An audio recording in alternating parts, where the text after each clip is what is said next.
Bonjour à toutes et à tous. Du coup, on va démarrer. On est l'École d'architecture de Nantes est ravi d'accueillir Martin Paco. Donc, cette conférence s'inscrit dans le cadre de la formation Propaille que l'École d'architecture de Nantes offre à 25 étudiants en master par an pour la 3e année consécutive.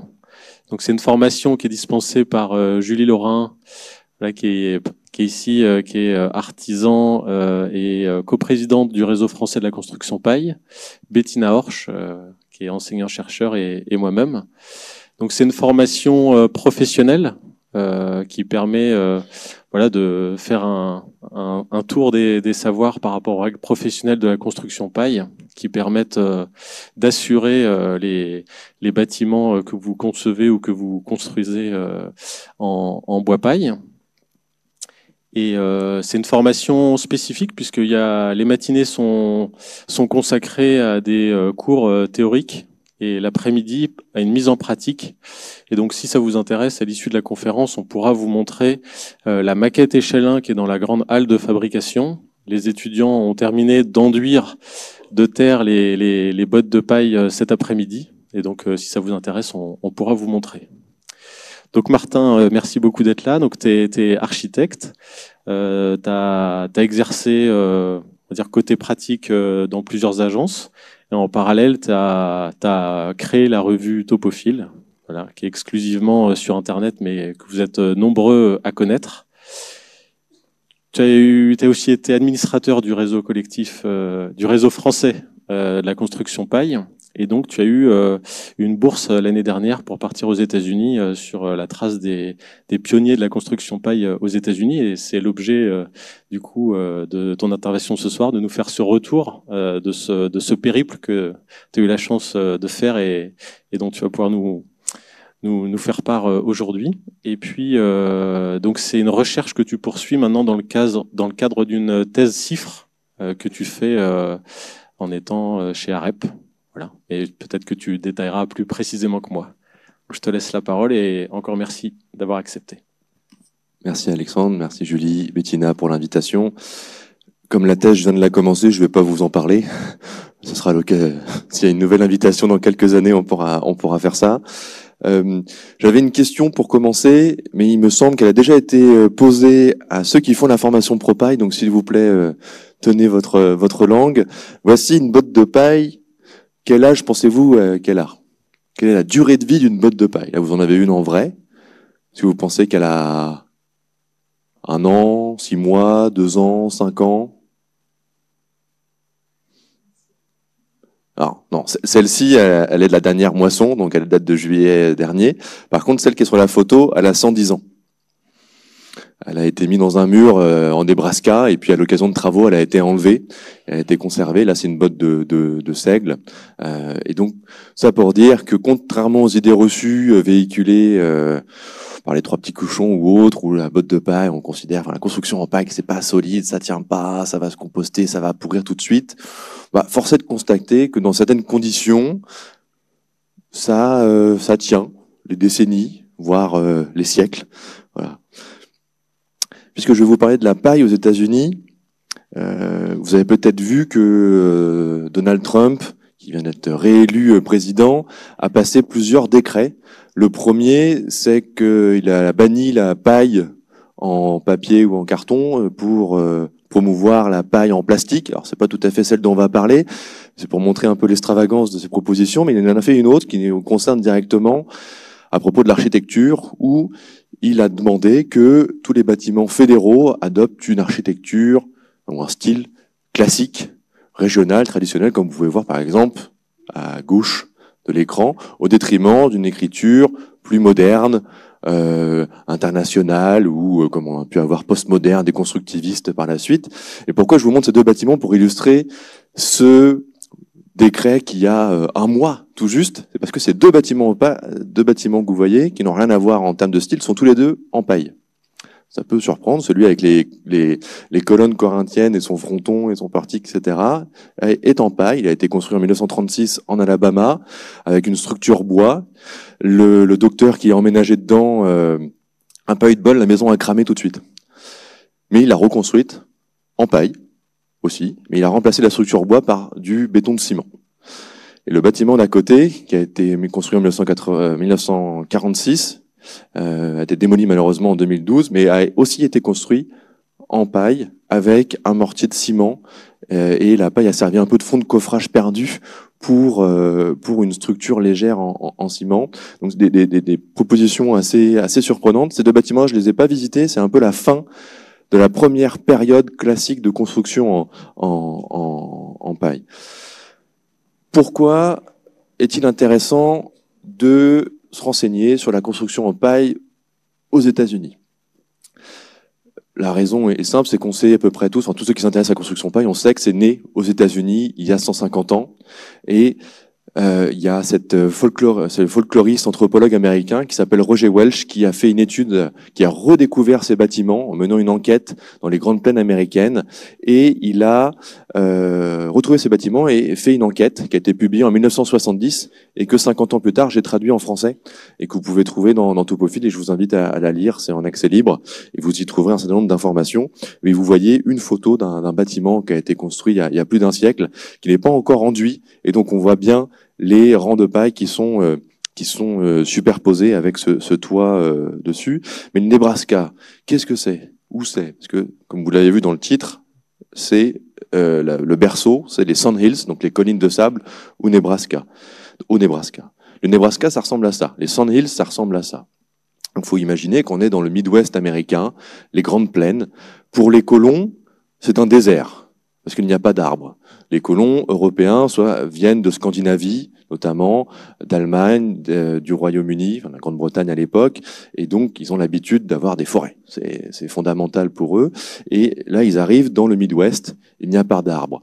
Comment alors construire une maison? Comment construire un abri? D'autant plus que pour devenir propriétaire de ces terres, de lesquelles le gouvernement américain a spolié, expulsé, assassiné les Amérindiens, les colons doivent cultiver la terre, élever du bétail, construire une maison, construire une grange. Autrement dit, ils doivent rendre productive cette terre. C'est une des justifications pour lesquelles on a viré les Amérindiens en disant ils en font rien, donc nous on va en faire quelque chose, c'est mieux. Et donc dans les grandes plaines où il n'y avait pas d'arbres, ils ont construit en terre, en mode de terre. Ça s'appelle les sod houses. Sauf que dans les Sand Hills, donc les collines de sable, il n'y a pas de terre propre à la construction. Alors là, ils étaient quand même assez embêtés parce que c'est ces petites collines avec des graminées à perte d'horizon. Sauf que cette partie du Midwest, qui était relativement pauvre, a été colonisée vraiment sur le tard, dans le dernier quart du 19e siècle. Et à cette époque-là, coup de peau pour ces colons qui sont aussi fermiers, la botteleuse avait déjà été inventée et même avait été améliorée, passant d'une botteleuse activée par la main à des botteleuses à chevaux ou à vapeur. Et donc vous voyez ici qu'il y a la petite mécanique derrière, un système de courroie, et on voit qu'il y a une botte qui est en train de sortir du canal, et donc ils faisaient des bottes de foin à l'époque, et plusieurs d'entre eux ont à un moment pensé qu'ils pouvaient empiler ces grosses briques sur 5 ou 6 rangs pour construire une maison, par exemple celle-ci, où on voit que l'enduit commence à disparaître, et donc on devine les rangs de paille derrière, et puis les fils de fer qui le tiennent. Notez que c'est de la paille porteuse. Voilà. Les premières constructions en bottes de paille sont en bottes de paille structurelles, porteuses, parce que justement dans cette région il n'y avait pas de bois, on n'avait que du foin, des graminées, c'était pas encore la paille de blé. Et donc, on empilait les bottes sur 6-7 rangs, une hauteur d'étage, et dessus, on venait apporter un petit peu de bois pour faire un chaînage, et on posait un toit noté à 4 pans, justement pour avoir une répartition équilibrée, égale des charges. Parce que c'est un peu ça la question sur une construction porteuse. C'est pour ça que vous allez voir quasiment aucune construction à double pan, en tout cas dans cette première époque, et encore aujourd'hui, ça peut poser question structurellement quand on construit en paille porteuse. Et cette maison, donc, qui a été construite en 1925, donc il y a un siècle jour pour jour, elle est toujours debout. Donc elle a pas tout à fait l'âge de la maison Feuillette, qui est la plus ancienne maison en paille en France, mais qui a une ossature bois, mais quand même, nous avons des constructions en paille porteuse qui ont un siècle, qui sont toujours debout. Et en plus, celle-ci, elle est inhabitée depuis au moins 20 ou 30 ans, puisque les propriétaires en sont morts et leurs enfants ne vivent pas là. Donc ils ne l'entretiennent pas, ils ne chauffent pas. Il y a des petites infiltrations au niveau de la toiture, mais la maison est quand même toujours là, solide. Et donc c'est quand même assez impressionnant de se dire que même inoccupée, même non entretenue, une maison en paille porteuse, un siècle plus tard, est toujours solide. Et, enfin, je suis rentré dedans, il y avait tous les meubles, la moquette, enfin, toute la déco des années 70. Ça n'avait pas bougé. Mais ils ne construisaient pas uniquement à cette époque-là, dans le Nebraska, dans les Sandhills, ils ne construisaient pas uniquement des maisons, même si c'était la typologie la plus récurrente. Il y a eu plusieurs dizaines d'exemplaires. Ils ont aussi construit un garage avec une pompe à essence, ce qui peut surprendre avec les craintes qu'on a de la combustion de la paille. Mais là, ils ont associé les deux. Ils ont construit aussi des épiceries, mais ils ont aussi construit une église, que vous voyez ici, qui est toute simple. Et cette église, elle est aussi toujours debout. Elle a été construite en 1928. Elle était en usage jusqu'en les années 60, où le pasteur qui l'occupait est parti dans une autre congrégation. Et donc depuis, elle est aussi inoccupée. Ils y stockent des meubles de leurs grands-parents, ça devient un peu un musée ethnographique dedans, mais fait sans aucun moyen. Et cette construction, vous voyez, elle a été un petit peu entretenue, entre guillemets. Vous voyez l'intérieur. Les murs ont un peu de fruits. Et là, vous pouvez voir, à un moment, j'ai gratté un petit peu pour voir à quoi ressemblait la paille. Donc, elle est toujours en bon état. Vous voyez qu'il y a un fil de fer et non pas des ficelles synthétiques, évidemment, à l'époque. Et qu'il y avait un enduit terre, originellement, qui a été recouvert, d'après mes recherches, dans les années 70, où il y a eu une campagne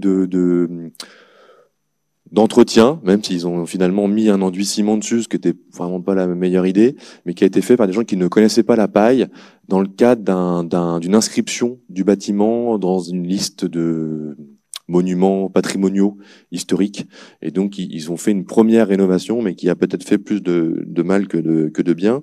Le dessin que vous voyez à côté explique, a été fait par Roger Welch, donc l'auteur de cette première étude sur les premiers bâtiments en paille au Nebraska.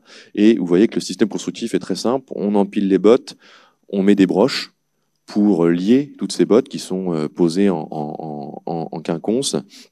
Et on va emballer tout ça dans un grillage à poules et ensuite on va enduire. Ce qui est assez simple. En France, on utilise beaucoup moins le grillage à poules qu'aux États-Unis, où on l'utilise encore beaucoup comme support d'enduit, voire même comme contreventement dans certaines configurations. Et c'est souvent des grillages métalliques, à l'époque évidemment, mais encore un petit peu aujourd'hui. Voilà à quoi ressemble le Nebraska aujourd'hui. Quand j'y suis passé, ça n'a pas beaucoup changé. Il y a une différence par rapport à la photo en noir et blanc que je vous ai envoyée avant, c'est que vous voyez un petit peu des arbres. Et les arbres sont en fait étaient plantés par des colons. Et donc on essaie de rechercher des potentielles maisons. On se dit là il y avait quelqu'un qui habitait là, et donc on essaie de repérer. C'est un petit peu comme ça que les survivantes de ces maisons en paille ont été repérées il y a 30 ans par Julie Knox et Matt Mirmam, qui avaient fait le premier pèlerinage en quête quand le réseau de la construction paille américain commençait à se faire.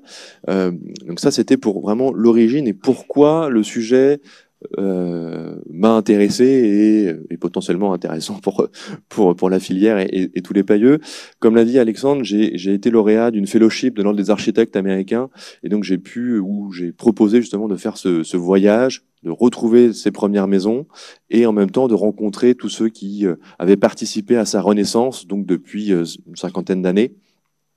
Et donc, j'ai surtout voyagé dans le sud-ouest américain parce que je voulais vous montrer une carte, parce que les États-Unis, c'est quand même un sous-continent, c'est absolument gigantesque. Il est difficile de transposer la situation française là-bas, parce que en fait, on est dans des distances qui sont énormes, où on peut avoir une dizaine de pailleux à Nantes pour faire des projets ensemble. Là-bas, il y a forcément 3 heures de route entre chacun, minimum, donc ça complexifie un petit peu les choses. Vous voyez un petit peu le parcours que j'ai fait. En orange, les 2 États qui ont une association de pailleux, donc la Californie et le Colorado. Le Nouveau-Mexique et l'Arizona en avaient une également, mais qui a périclité il y a déjà une vingtaine d'années. C'est uniquement au siècle dernier. Vous voyez, le Nebraska, c'est les points qui sont au milieu, où il y a écrit Arthur. Donc c'est vraiment le cœur des États-Unis, c'est là que la construction de paille a été inventée. Et là, je vais essayer de vous parler vous partager mes observations pendant ce périple. Et j'ai adopté un ordre chronologique pour voir aussi l'évolution architecturale. Et à chaque fois aussi, je les ai choisis pour vous montrer des typologies ou des détails ou des questions qui animent aujourd'hui la filière américaine, mais qui est, je dis filière, mais qui est beaucoup plus distendue que nous. Ils sont beaucoup moins nombreux, beaucoup moins organisés. Voilà, c'est tout à fait une autre histoire. La Propine n'existe pas, même pas un semblant de Propine. Il y a un semblant de règle pro, mais je vous en parlerai un petit peu plus tard. Donc vous avez vu tout à l'heure les premières constructions au Nebraska. Il y a eu les petites dernières en 1946, puis ensuite ça disparaît. Ça disparaît complètement. Et visiblement, il y a quelques personnes qui réinventent la construction paille en même temps. Aussi bien dans l'Ouest que dans l'Est. Et beaucoup, vraisemblablement, auraient lu Shelter de Lloyd Kahn. Je ne sais pas si vous connaissez cet ouvrage qui était un best-seller à l'époque, qui est sorti en 73 et qui était un peu le manuel de tous ceux qui voulaient vivre autrement, en communauté, auto-construire. C'était un peu la suite de Mai 68 et en même temps de Peace and Love aux États-Unis. Et donc ça a été vraiment un best-seller dans tous les pays du monde. Il y a plein d'étudiants et de jeunes architectes français qui sont allés faire un road trip à ce moment-là aux États-Unis. Et ils avaient ce bouquin-là dans leur poche et plusieurs d'entre eux ont ramené d'autres ouvrages qui ont été publiés notamment chez Parenthèse. Et donc je soupçonne cet architecte, John Hammond, d'avoir lu Shelter aussi. Mais en tout cas, lui affirme qu'il a réinventé la construction paille. Et donc, il a construit l'aile gauche de ce bâtiment que vous voyez pas trop parce que les arbres ont poussé depuis. Mais voilà, je pouvais pas faire autrement pour pour la prendre en photo. Et lui, il a eu l'idée aussi assez évidente d'empiler des bottes de paille pour construire une maison en paille porteuse. Voici l'intérieur.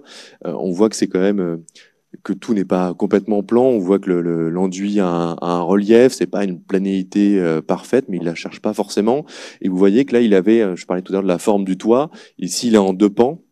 Et donc, comment on remplit le triangle?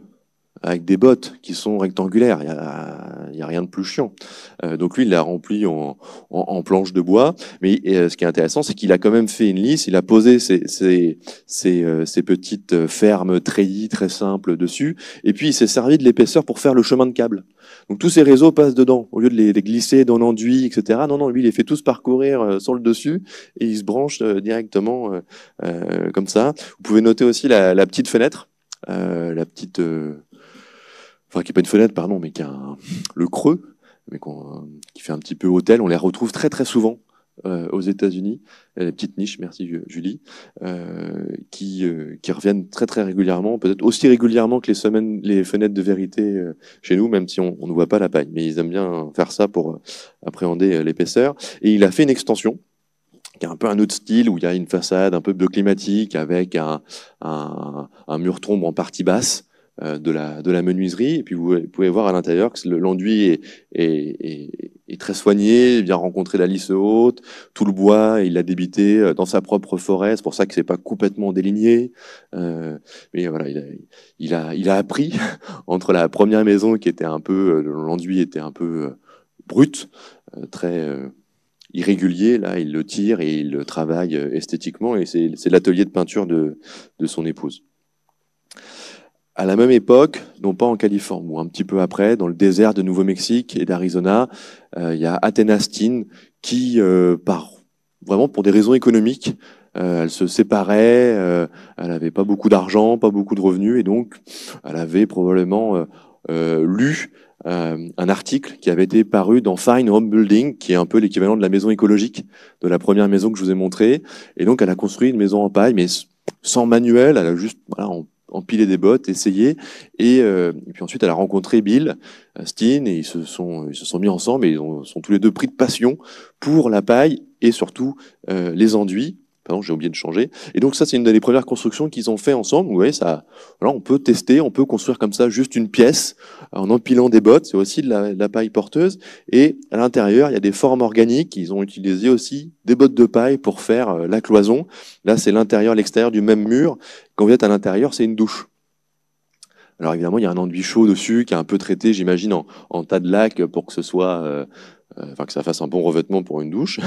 Et puis vous voyez aussi devant la banquette qui est aussi faite en bottes de paille, avec une bonne couche de terre-paille dessus et évidemment des couches de finition, mais là qui rappelle tous les aménagements qu'on a dans l'architecture mexicaine en adobe, où on vient de travailler l'épaisseur, mais là on remplace les adobes par des bottes de paille.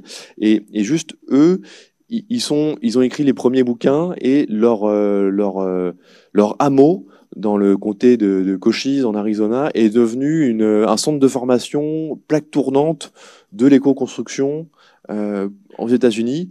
Eux-mêmes font beaucoup ça, mais aussi leurs fils sont des charpentiers, des forgerons, des enduiseurs très talentueux. Et eux, ils aiment beaucoup les formes très organiques qu'on a un petit peu moins en France, ou en tout cas qu'on voit moins. Et ils travaillent beaucoup les enduits, les différentes couleurs, les formes. Donc, comme là, vous aviez la session enduit aujourd'hui, pour ceux qui étaient en formation propage, je vous ai montré, j'ai choisi quelques petites choses pour vous montrer tout ce qu'on peut imaginer. Donc là, la fenêtre accroche la lumière, elle n'est pas du tout dressée. Le tableau est fait par le retour d'enduit. On travaille, la fenêtre est à l'extérieur, donc on a une épaisseur, on a un microclimat qui se crée pour la plante. Ils viennent creuser ou même tailler, sculpter les bottes de paille et rajouter des mélanges terre-paille pour avoir toutes les formes possibles et imaginables. Ils travaillent sur différentes couches, ils travaillent les couleurs. C'est vraiment très fin tout ce qu'ils font. Et au fur et à mesure, ils ont leur hameau est vraiment devenu un centre de formation, et donc ils ont leur maquette paille à eux, où ils ont développé au fur et à mesure leur technique de paille porteuse, où vous allez avoir, en France, aujourd'hui, on va utiliser des sangles pour maintenir une compression entre une lisse basse ou un soubassement et la lisse haute. On va comprimer les 5, 6, 7 rangs de paille à l'aide de sangles. Eux, ils font une technique différente. Je ne sais pas si vous pouvez voir, mais il y a des tiges filetées. Je ne sais pas si je fais ça, vous le voyez. Alors, il y a des bambous à côté, qui se voient un peu mieux, mais il y a une tige filetée ici, qui sont boulonnés sur le dessus. Et qui disparaissent ensuite dans l'enduit.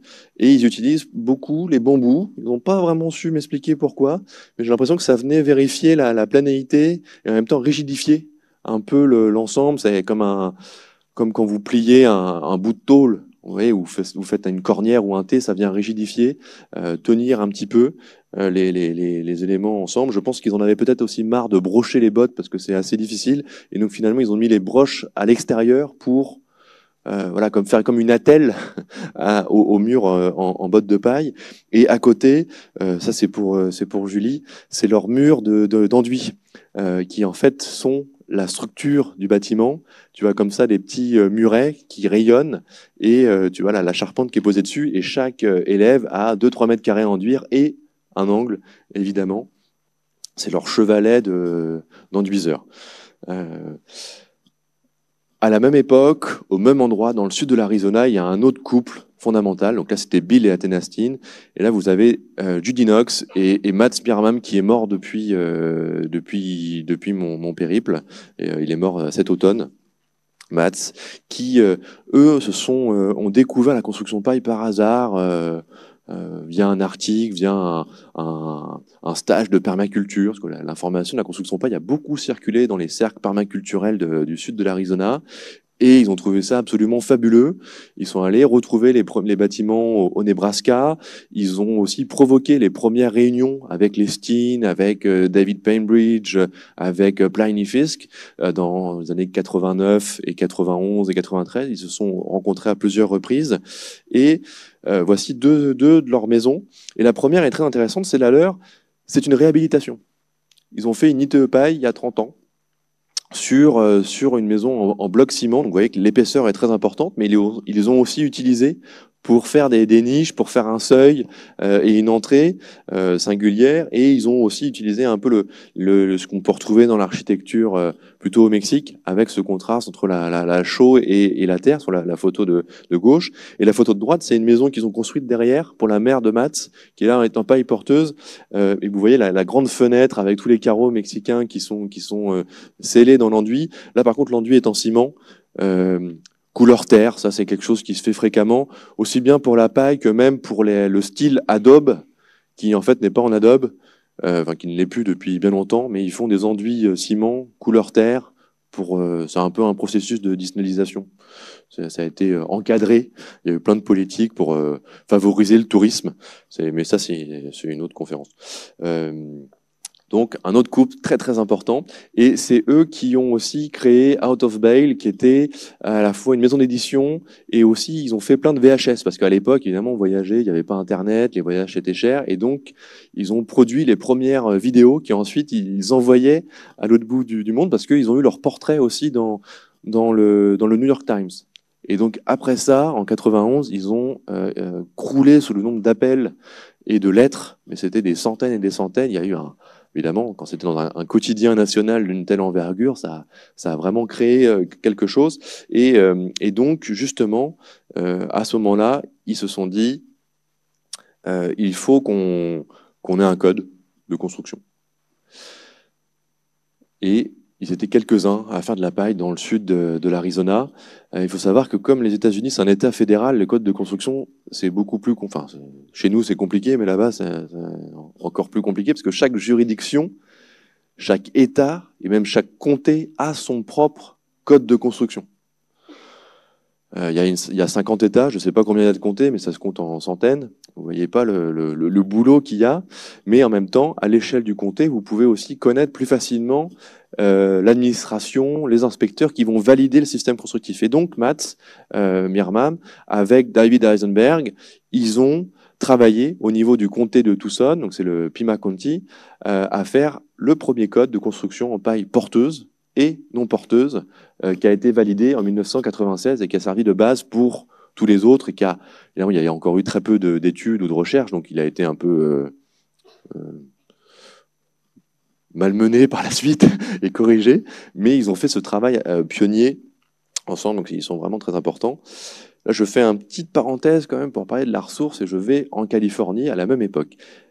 Quelle céréale est-ce dans ce champ? Avez-vous une idée? Je me suis trompé moi-même au début, donc franchement, n'hésitez pas. Quelqu'un a-t-il une suggestion? Non. Autre chose? Mais merci d'avoir participé. Non plus. Quelqu'un d'autre? Non. Mais il y a de l'idée, on va tous les faire. Hein. Non plus. Non plus. Peut-être que quelqu'un l'a dit, mais je ne l'ai pas entendu. Mais... Alors, non. Non, c'est plus dans l'altitude, la culture du millet. Peut-être qu'au Népal, ils ont fait de la construction de paille au millet, mais pas là.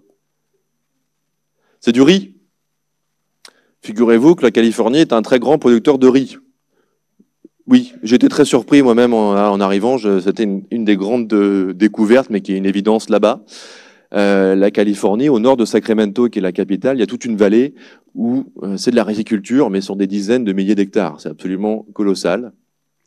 Mais le fait que ce soit du riz est vachement important dans le développement de la filière. C'est une histoire moi, qui m'a vraiment surprise, et je me la suis faite répéter plusieurs fois parce que ça me surprenait tellement.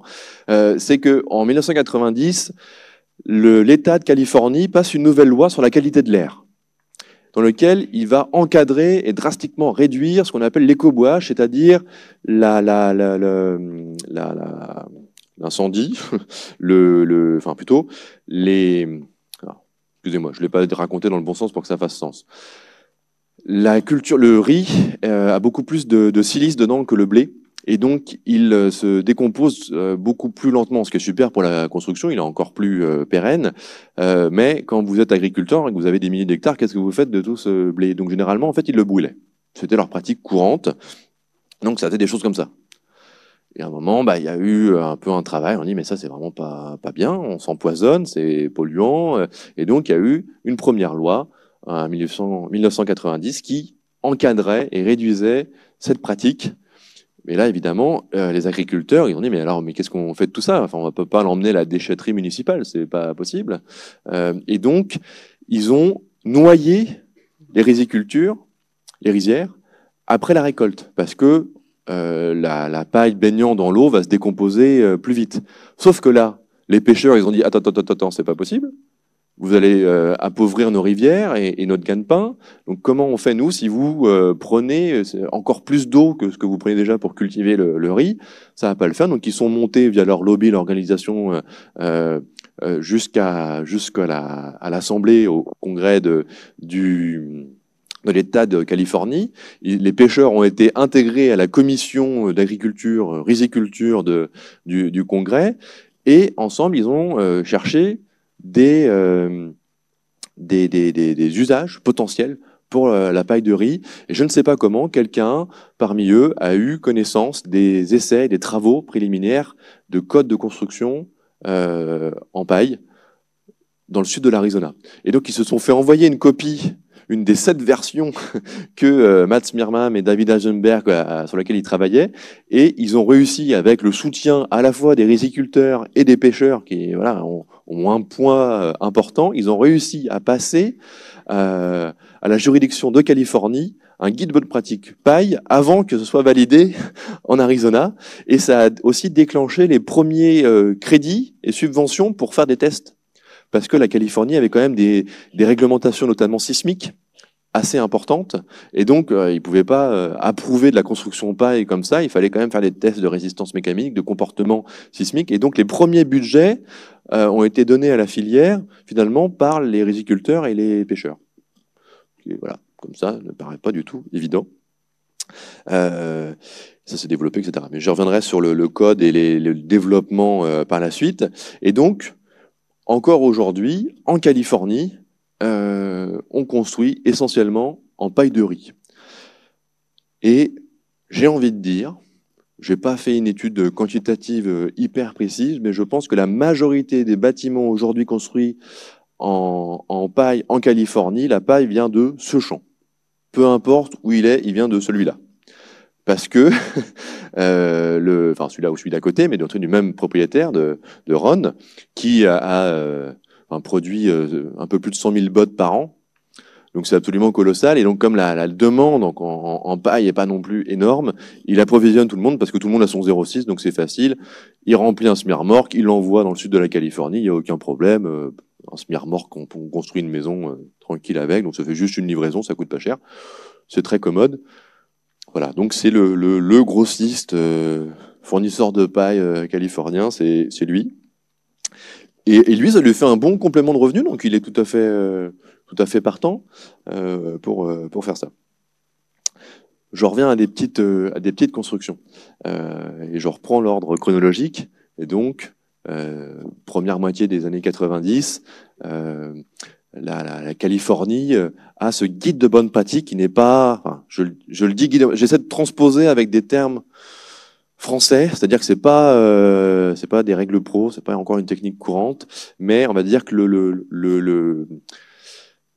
règlement que l'État de Californie autorise à construire en paille, mais ensuite chaque juridiction, chaque comté doit approuver à son échelle territoriale aussi ce code de construction pour l'inclure dans son code.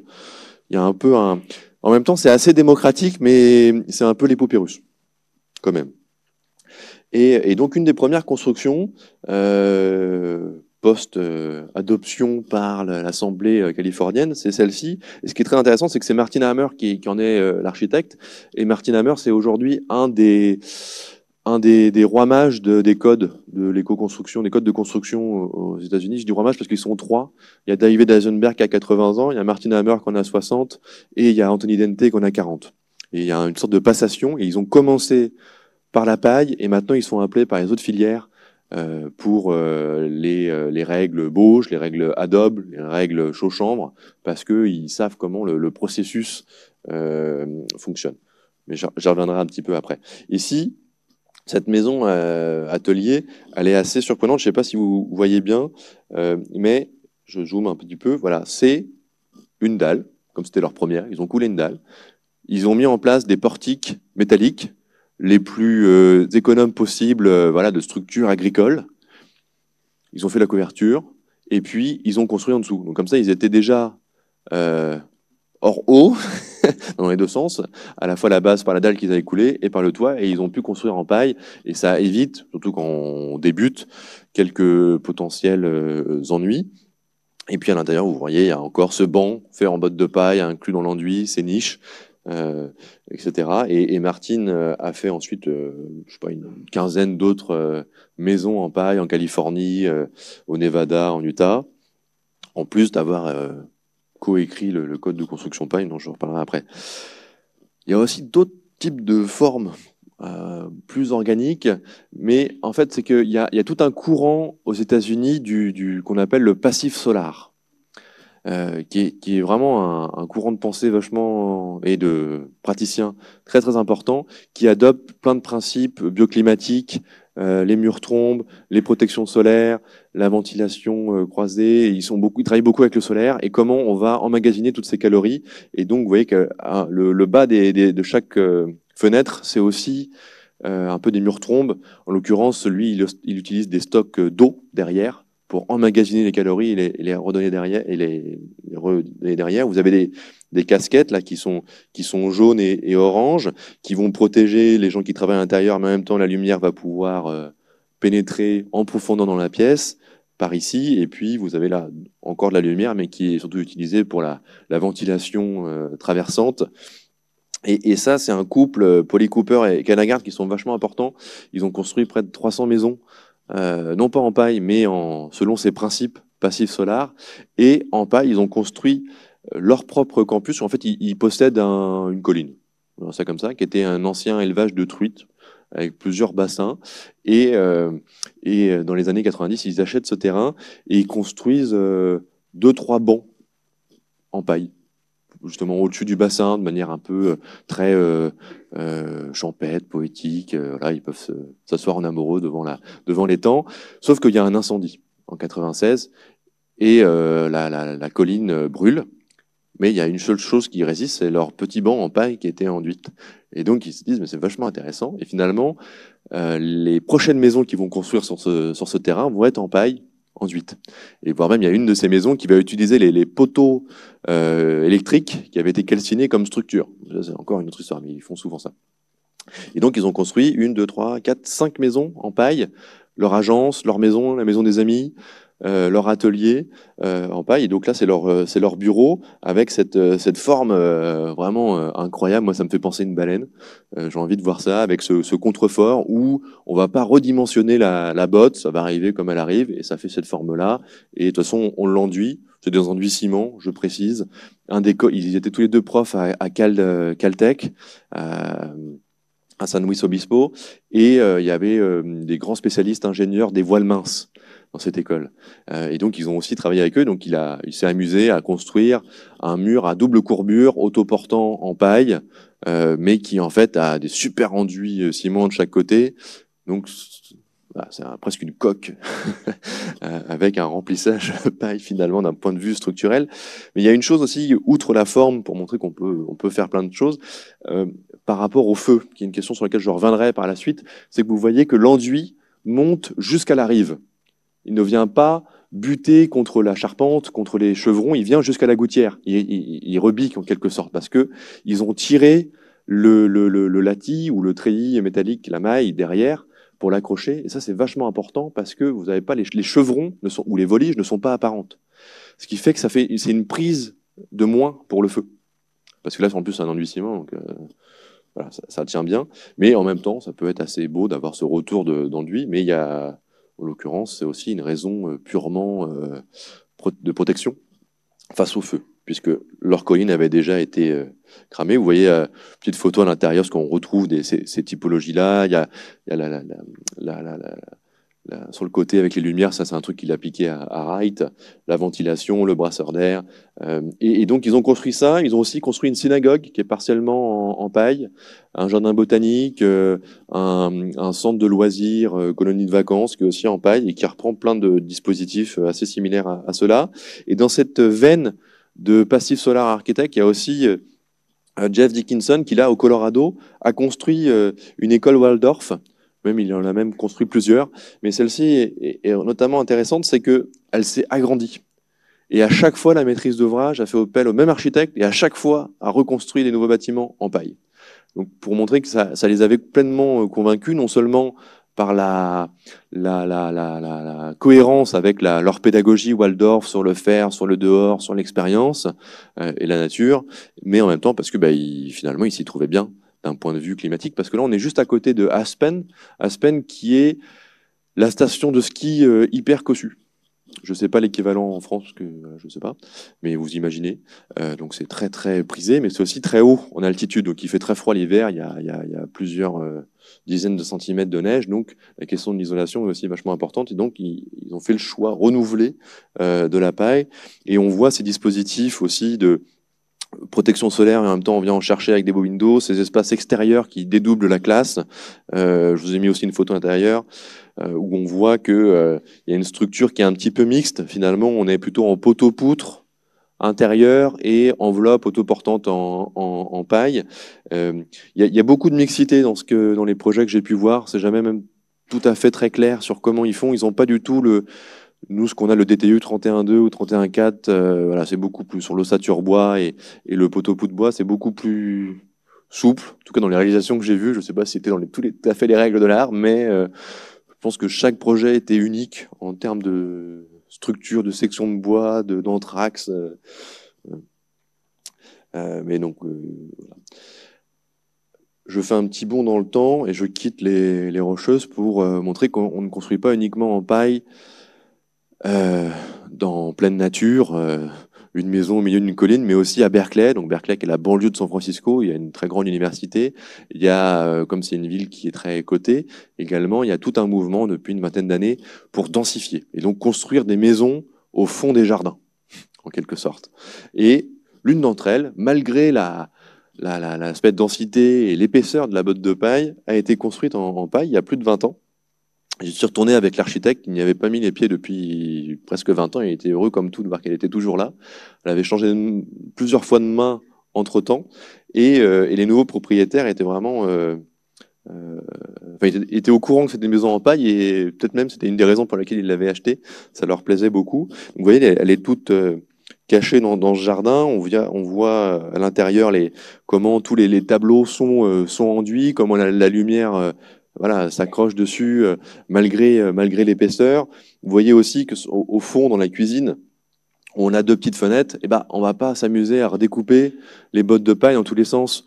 On va avoir un autre système. On va remplir partiellement ici autrement avec un autre isolant, avec une structure bois pour s'éviter de redécouper dans tous les sens. Voilà, à un moment quand la dimension ne va pas, on trouve une solution.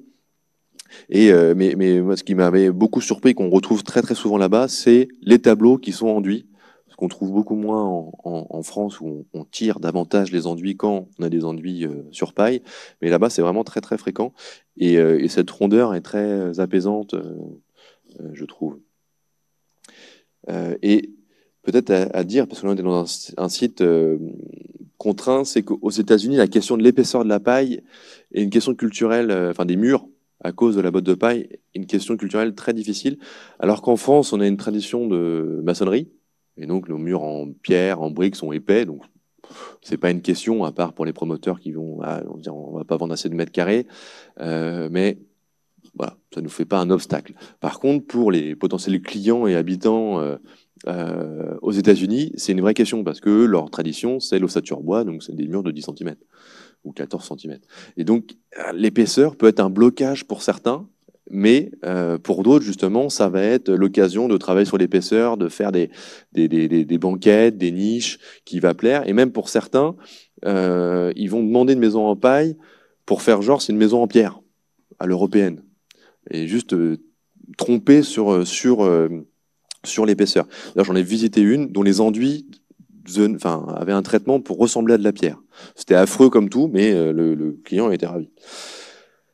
Il n'y a pas que des petites maisons. À un moment, au début du 21e siècle, il y a quelques projets commerciaux qui ont été réalisés, notamment des chais. Parce que, justement, dans cette veine un peu passif solar, il y a quelques personnes qui ont compris que c'était une enveloppe absolument géniale et qu'il y avait un confort, une homogénéité dans l'année, malgré les températures extrêmes à l'extérieur, que ce soit du fait de l'altitude ou des canicules, notamment en Californie. Et on sait bien que pour le vin, pour que le stockage du vin, il vaut mieux avoir une température, un taux d'humidité homogène pour aider à sa conservation. Et donc, il y a un très, très, très grand vignoble qui a construit ce bâtiment en paille, qui a un très, très grand toit, avec plein de panneaux solaires, parce ils ont communiqué aussi énormément sur le fait qu'ils étaient passifs, énergie positive et tout ça. C'était un argument de vente aussi pour eux. Ce qui est surprenant ici, c'est qu'en fait, ils ont rajouté un enduit très très épais, qui est un produit développé par David Easton, qui est un des noms de la terre ciment en Californie. Et ils appellent ça du pisé. Mais sauf que c'est un acronyme dont le nom m'échappe à l'instant, mais ça veut dire terre cimentée mis au pistolet. C'est un spray de terre ciment. Je sais plus la signification exacte, mais ça m'a posé beaucoup de confusion dans les discussions que j'ai pu avoir, parce que ça mélangeait les termes et il y a eu des situations cocasses. À l'intérieur, vous voyez, c'est très chic. Les bouteilles sont pas données, mais le vin est très bon. On a fait une dégustation entre pailleux de la baie de San Francisco. C'était une super soirée. Tout le monde était très content. Moi aussi. C'était très bon parce que j'ai visité d'autres chais en paille. Le vin était beaucoup moins bon, donc ça, je l'ai pas offert aux copains. J'ai fait un tri préalable. Je reviens sur la forme parce que là, je suis l'ordre chronologique un petit peu pour montrer aussi l'évolution des styles, même si c'est pas du tout les mêmes architectes, donc c'est un petit peu abstrait, mais voilà, c'est le choix que j'ai fait. Une maison absolument incroyable qui a été inspirée par Hassan Fathy, très clairement. Est-ce que tout le monde connaît Hassan Fathy? Super, j'ai vu qu'il y en a qui opinaient du chef, donc je me dis c'est bon. Figurez-vous qu'Hassan Fathy, petite parenthèse, a construit aux États-Unis. Il a construit une mosquée, un centre d'études au milieu du désert du Nouveau-Mexique.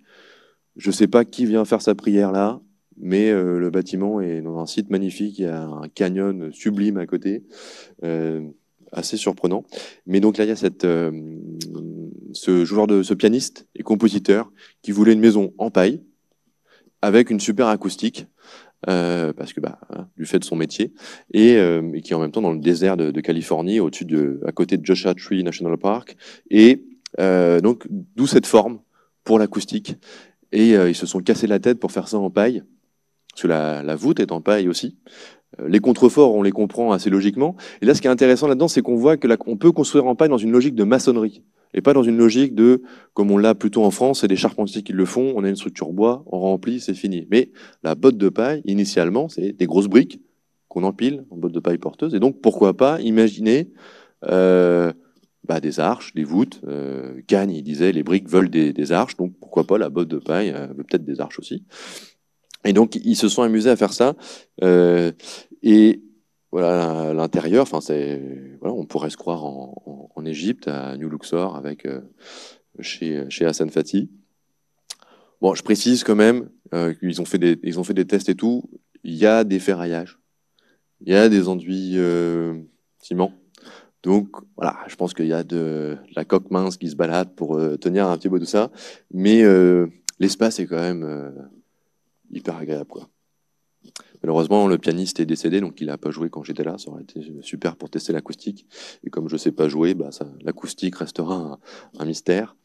Mais vous avez des maisons qui ont tout à fait un autre style. Là, on passe presque du coq à l'âne. Là, c'est un autre couple, les architectes, David Harkint et Annie Tilt, qui sont peut-être les architectes qui ont fait le plus de maisons, ou dessiné le plus de maisons en paille. Il doit y en avoir une bonne trentaine. J'ai dû en visiter une douzaine. J'en ai choisi une, peut-être la plus extravagante, mais celle aussi qui avait le budget le plus important, qui est à la frontière, enfin qui est au Nevada, mais à la frontière de la Californie, dans une sublime vallée, où des gens très très riches, là c'est une ancienne directrice de Intel, ont un bout de montagne. En gros, ils ont le versant ensoleillé de la vallée, quoi, qui se partage, un peu particulier. Mais donc la paille peut aussi séduire des gens très très riches, les 1%, ou peut-être 3%, elle, je sais pas. Et donc c'est pas on construit pas en paille que uniquement pour des raisons économiques parce qu'on n'a pas de thunes, on peut aussi, comme elle, vouloir une maison la plus écolo possible. Et donc elle a utilisé de la paille, elle a utilisé de la terre.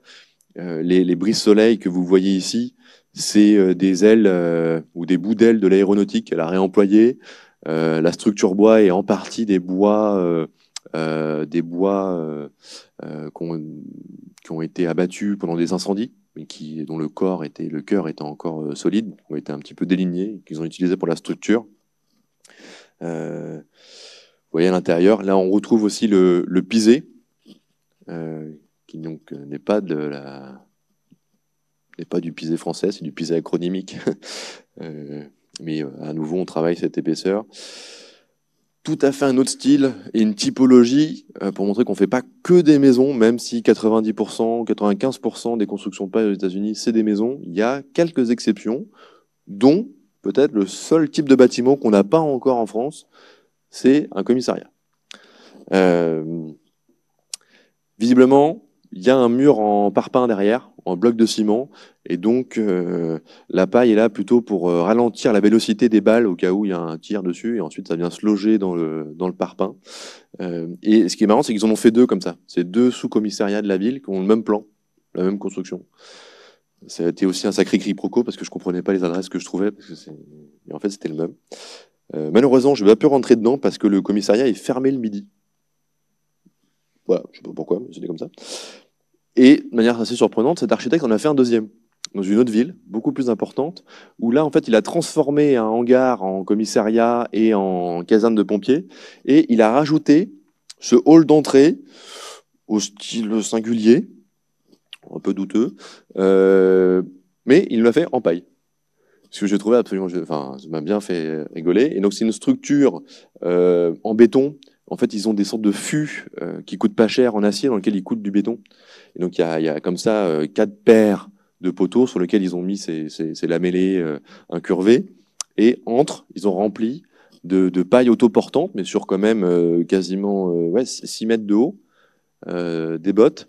Et donc ça, on est rentré, on a discuté avec un sergent, pour savoir s'il savait que c'était en paille et tout. On leur a suggéré de faire une fenêtre de vérité.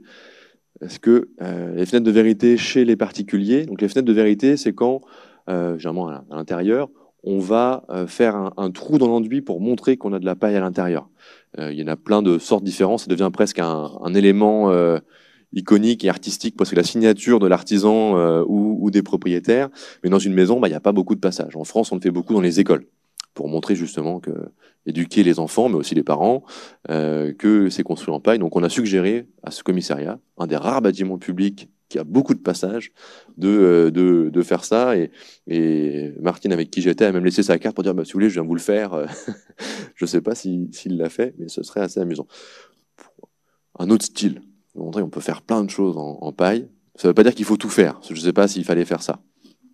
Mais j'avais vu ça, j'avais même jamais imaginé ça. Et donc les formes architecturales qui vont là de mon imagination, je sais pas, je les note quand même pour me pousser à rêver des choses. Vous allez vous demander pourquoi cette forme, pourquoi ces fenêtres là comme ça. En fait, il y a l'océan Pacifique juste devant. C'est une situation incroyable, mais qui aussi a fait... voilà, le bâtiment a aussi souffert de ce face-à-face, de ce corps-à-corps avec l'océan Pacifique, et juste là, il n'y a vraiment rien entre les deux. Il n'y a pas un arbre, il n'y a pas un bout de terrain. Ils se prennent le vent et les intempéries, le sel en pleine face, et donc l'enduit est vraiment très très abîmé, alors que la maison n'était pas si vieille. Je ne sais pas ce qu'ils vont faire, mais ça dépérit. Donc là, vous avez normalement dans les règles pro en France une petite rosace qui vous dit le sens du vent dominant et la pluviométrie, et qui vous déconseille de faire des enduits ou alors avec des protections de vent. Ça, ils l'ont pas. Ce qui peut poser problème comme ici. Je reste dans les formes un peu surprenantes, mais aussi des programmes surprenants. Il y a une ville absolument ahurissante dans le Colorado, qui s'appelle Crestone, qui est sur les hauts plateaux, au pied d'une chaîne de montagnes dont les sommets sont à 12 000 pieds. Je ne sais plus ce que ça fait en mètres. Et c'est une ville une ancienne ville minière, où, je ne sais pas trop comment, quelqu'un a décidé qu'il y avait des bonnes ondes magnétiques. C'était un lieu, voilà, il se passait quelque chose là, et donc il y a toute une communauté alternative qui s'est installée, et surtout un des propriétaires de l'ancienne mine a donné des terrains à toutes les religions et sectes possibles et inimaginables du monde entier. Et donc, il y en a plein. Il y a la deuxième stupa, qui est un élément du bouddhisme tibétain vachement important. La deuxième plus grande stupa d'Amérique du Nord, elle est là, au milieu du désert, au pied des montagnes. Et il y a un certain nombre de temples, mais vraiment de toute obédience, qui ont été construits, et plusieurs ont construit en paille. Je pense que c'est la plus grande concentration en paille des États-Unis, elle est dans ce bout de désert. Donc là, vous avez un temple hindou, un ashram, qui a des worships, mais qui a aussi sa principale salle qui est en paille. Ce qui est assez surprenant, vous avez aussi un temple Shumai, qui est une secte japonaise, par contre, dont le siège au Japon est que en verre, en acier et en béton. Donc, voilà, là, ils ont fait en paille, je ne sais pas pourquoi, mais on ne le devine pas forcément. Ils adoptent aussi ces formes courbes, qui est intéressante à noter.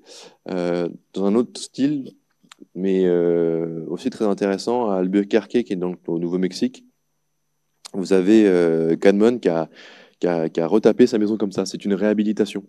C'est une ITE paille, mais celle-ci sur ossature bois. Et il a fait aussi un muret en paille devant. Ça, c'est quelque chose qui est très courant. C'est des murs en adobe historiquement, mais il y en a aussi beaucoup qui l'ont fait en paille. Et donc, coup de peau, pour moi, il y a eu un petit dégât des eaux. Donc il avait arraché un bout de mur, donc j'ai pu voir un peu comment c'était fait.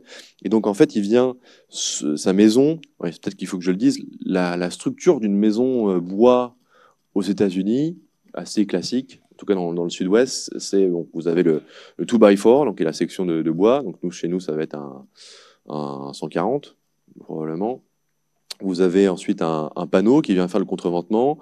On vient mettre un papier, le tar paper, qui est un papier goudronné, qui vient faire le pare-pluie. Dessus, on vient mettre un grillage à poules et ensuite on projette un stucco en ciment, à laquelle on donne tous les effets qu'on veut. Mais c'est quand même une maison à ossature bois. Et donc lui, il est venu percer, enfin toquer pour savoir où étaient les ossatures. Il vient percer pour se raccrocher, comme vous le voyez là, aux ossatures derrière. Et ensuite, il vient ficeler un peu ses bottes dessus pour éviter le dévers. Et vous voyez, il a un super seuil, porte d'entrée, où il utilise toute l'épaisseur. Et pour vous montrer, ça c'est la maison de son voisin qui était sur le même modèle. Voilà, donc on passe de ça, qui était la maison initiale, à ça. Donc on peut aussi profiter d'une ITE paille pour donner un petit peu de cachet à sa maison. Et il y a tout un... Ah ouais, non. Ouais. Oui. Petite parenthèse maintenant, parce que chronologiquement, on est bon. Donc il y a eu, comme je vous disais, je vais faire une petite parenthèse code de construction. C'est la partie un peu laborieuse, mais qui est intéressante. Donc il y a plusieurs comtés qui ont développé des codes de construction. Et à un moment, notamment Martin Hammer et David Eisenberg ont travaillé à un building code, donc ce serait un peu l'équivalent de nos règles pro d'une certaine manière, qui est un document support, conseil, mais qui est adopté au niveau national. Et ça a été validé en 2013 pour la construction paille, aussi bien porteuse et non porteuse, mais qui est comme un canevas qui ensuite doit être approuvé par les échelons de l'État et du comté. Et donc leur texte principal autorise la construction uniquement résidentielle, 2 niveaux maximum, pour une hauteur de 7,6 mètres, porteuse, enfin, là non porteuse en 7,6 mètres, porteuse c'est un niveau uniquement. Tout type d'enduit. En France, on va proscrire l'enduit ciment. Ils ont quand même découvert la question de la perméabilité des transferts de vapeur d'eau. Donc aujourd'hui, si on fait un enduit ciment, ils vont demander qu'il y ait au moins un volume de chaux pour 6 volumes de ciment dedans, pour qu'il y ait vraiment le minimum de la perméabilité. Mais ça peut se discuter. Et il y a, parallèlement à ça, il y a un peu un mouvement de comment on fait des maisons en paille qui ressemblent à la maison du voisin. Plutôt qui dans la banlieue pavillonnaire, ne dépareille pas trop, qu'on se dise pas « Ah, c'est eux les babacools, ils vivent dans une maison en paille », éviter la stigmatisation, si tant est qu'il peut y en avoir une. Et donc, il y a plusieurs architectes aujourd'hui qui sont très engagés dans la construction paille. Hein. C'est pas par opportunisme, tout d'un coup, qu'ils construisent en paille, ou par affairisme, mais qui se disent « Comment je le rends plus anodin ?» tout en faisant une maison qui est hyper confortable et qui consomme très peu. Donc, par exemple, celle-ci, qui m'est très intéressant, c'est qu'elle est à 3000 mètres d'altitude. Et c'est une maison en plus qui a été construite dans un programme d'habitat pour des gens précaires, enfin qui ont peu de moyens. C'est un peu de l'accession sociale, on pourrait dire. Et donc il y a eu un chantier participatif de formation pour construire ça. C'est une station de ski en fait à cet endroit-là. Et dans le même genre, enfin non, un genre différent, mais qui ressemble aux maisons traditionnelles de ce coin du désert d'Arizona. Donc c'est des maisons style adobe, mais qui sont en fait en paille. Ah oui, ouais, ok, je crois que j'ai interverti des trucs, c'est pas grave. Je reviendrai sur l'homogénéité juste après, enfin, comment des maisons qui ne disparaissent pas. Pour vous parler du feu, qui est une question qui arrive en France, où on a eu des feux assez importants en Provence, en Corse, dans les Landes, récemment, mais aux États-Unis, notamment en Californie. C'est très très fréquent, depuis très longtemps, les fameux wildfires, et qui, des fois, dévastent alors les parcs nationaux évidemment, mais aussi des banlieues résidentielles comme celle-ci, où vous voyez, il reste vraiment pas grand-chose. Et ce qui a été surprenant, c'est que sur des banlieues comme ça, où tout a été cramé, des fois il restait juste les murs en paille, de la seule maison qui était en paille. Toute la charpente a cramé, mais restait debout, à la verticale, les murs en paille, enduits. Et ce qui était assez surprenant. Et donc, par exemple, cette maison-là a survécu à un feu pour différentes raisons. Alors vous voyez que le feu est quand même venu lécher les façades et que les oxydes de l'enduit chaud ont réagi, ont rougi. On voit que la porte a un petit peu cramé, évidemment. Mais on voit que ça a résisté et ils font un peu un retour d'expérience, essayer de comprendre les bonnes pratiques pour construire avec ce risque de grand feu, évidemment, de manière générale, tout type de construction confondue, mais aussi, évidemment, quand c'est en paille. Et c'est là que la question des enduits terre et chaud sont hyper pertinents. Vous voyez aussi, par rapport au feu, voilà, on essaie d'avoir une zone sans plantation et la sous-face. Alors, si les chevrons sont en bois, la couverture ici est en métal, donc ne va pas accrocher le feu tout de suite. Bon, ça, c'est l'intérieur, la qualité des espaces. Et là, c'est une autre maison. Et là, celle-ci n'a pas résisté au feu, mais les propriétaires ont tout perdu, ont perdu leur maison. Et pour reconstruire, ils ont fait le choix d'une maison en paille. Alors qu'ils venaient de tout perdre, que tous leurs voisins avaient tout perdu, ils ont choisi sciemment de construire une maison sur une vallée complètement réduite en cendres, en paille. Ce qui est quand même, enfin, je trouve, psychologiquement, culturellement, est assez incroyable. Alors évidemment, ils sont minoritaires, hein, bien sûr, mais juste qu'il y en ait quelques-uns, moi, ça m'a beaucoup, beaucoup surpris. Donc là aussi, on retrouve un enduit qui est très, très épais. On retrouve là ces porches qui ont un sol en béton pour être sûr que les flammes n'ont pas de quoi se nourrir pour arriver jusqu'à la façade. En sous-face, bon, vous avez les solives qui sont en bois, mais ensuite vous avez des plaques qui sont, elles, incombustibles. Je ne sais plus en quoi elles étaient ici. Vous avez d'autres systèmes aussi, des mises à distance, un bardage là qui n'est pas en bois, c'est simili-bois, parce qu'ils devaient retrouver le dessin de la maison d'origine, et aussi des systèmes sur les gouttières où ils vont mettre des grilles en haut pour éviter que les feuilles mortes restent là, parce que les gens ne nettoient pas forcément leurs gouttières, et donc éviter qu'elles se stockent et que ça, comme elles s'enflamment très facilement, éviter que le feu prenne par les gouttières. Et puis des mises à distance par du gravier, etc. Bon, ça, c'est pas directement lié à la paille, hein, c'est juste pour que votre maison survive, mais c'est quand même assez intéressant comme sujet. Je reviens, après cette petite parenthèse, sur les maisons passe-partout, en quelque sorte.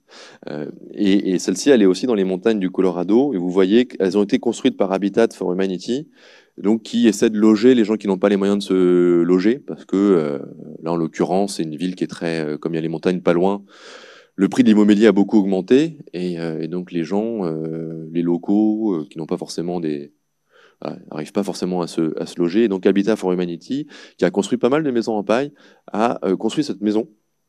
Et c'est que la première qui est en bois brut, qui est en paille.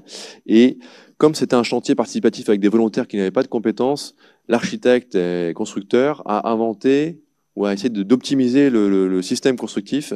Et donc, ils ont dressé une ossature bois, tout ce qu'il y a de plus standard que à peu près tout le monde sait faire aux États-Unis. Et au lieu de redécouper les bottes ou de les insérer dans l'ossature, ils les ont juste plaquées de manière autoportante contre l'ossature. Et la cavité derrière les bottes de paille et entre montants, ils les ont remplies de boîtes de cellulose. Ce qui fait en plus un complément d'isolation. Et comme là, on est à 2500 mètres d'altitude et qu'on se retrouve avec des -20, je pense qu'ils étaient contents. Mais donc ça optimise, on évite, on a une enveloppe continue, sans pont thermique. Donc c'était aussi très intéressant. Et puis enduit direct sur paille, tout ça en chantier participatif avec des volontaires.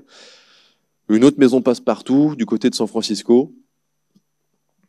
Elle est en paille, on a du mal à s'en rendre compte, surtout qu'on a des grandes baies vitrées et des patios dedans. Euh, une autre maison aussi dans une banlieue pavillonnaire, tout ce qu'il y a de plus commun dehors, en dehors de Los Angeles. Et là, ce qui était intéressant, c'est que cet architecte-là, c'était sa première maison en paille, donc il a fait pas mal d'erreurs de dimensionnement, etc. Mais le test était concluant pour lui. Et donc, l'idée pour lui, c'est de faire un petit lotissement derrière avec une dizaine de maisons construites en paille, de manière un peu optimisée. C'était un peu la maison test témoin. Mais visiblement, ça a bien plu, et les financeurs aussi. Et donc, ils vont reproduire l'expérience pour faire un lotissement en paille, parce qu'il va être une opération quand même assez importante. Ouais, l'intérieur, c'est un grand espace et tout propre. Finalement, j'ai pas eu la chance de voir beaucoup de maisons en chantier. Parce que j'arrivais quand j'arrivais, la maison était finie, elle était finie. Enfin, bon, voilà, les hasards du chantier et de la route.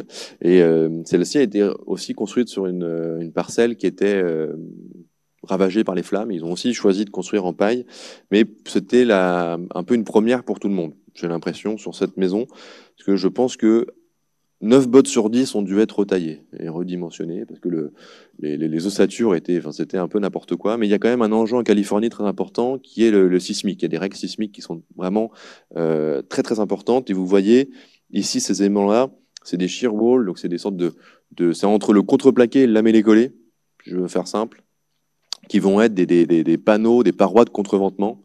Et ils en mettent un petit peu partout, mais ce qui fait que des fois il y a des trucs pas très très cohérents. On va dire sur le calpinage, où on aurait pu les mettre en cloison, où il n'y a pas de paille, plutôt que... Bref.